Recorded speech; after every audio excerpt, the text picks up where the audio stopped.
wari uzi ko ibyo kurya bishobora kugira uruhare mu gutuma umuririmbyi aririmba neza? Niba ushaka kuririmba neza, fata umwanya wumve ibiribwa bizatuma ugira ijwi ryiza kandi ijwi rikomeye. Kora like, kora subscribe, kora comment kugira ngo buri kiganiro cyose gitambutse kuri channel yanyu ujye ugikurikirana. Buriya ikintu cya mbere gituma umuririmbyi aririmba neza ni amazi. Buriya abahanga mu by'ubuzima bavuga yuko amazi ari meza ku buzima. Noneho byagera ku muririmbyi bakavuga ko amazi meza aba ameze nk'amavuta y'inkoma. Inywa amazi menshi buri munsi kugira ngo umuhogo n'izuru ryawe bihore bibobeye, kugira ngo ijwi ryawe rirusheho koroha no gusohoka neza. Buriya abahanga bavuga yuko kunywa amazi akonje cyane atari ikintu cyiza, cyangwa se kunywa amazi ashushe cyane atari ikintu cyiza. Rero irinde amazi akonje cyane n'amazi ashushe cyane.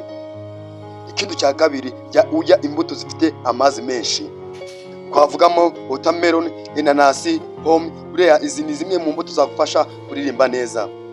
Buriya inzobere mu muziki zivuga ko izi mbuto zifasha mu kurinda imiyoboro y'ijwi, kandi zirinda umuhogo gutuma utumagara, zigatuma ijwi rihora rimeze neza. Buriya ikindi kintu cyatuma umuririmbyi abasha kugira ubuzima bwiza, bavuga ko imboga rwatsi nazo ari ikintu gituma umuririmbyi akomeza kugira ubuzima bwiza, kandi bavuga ko zifasha umuhogo kutandura cyangwa se kutumagara, kandi bavuga ko zifasha mu gusukura umubiri no kurinda ubudahangarwa bw'umubiri. Bavuga ko zifasha umuhogo kutumagara cyangwa se kutandura.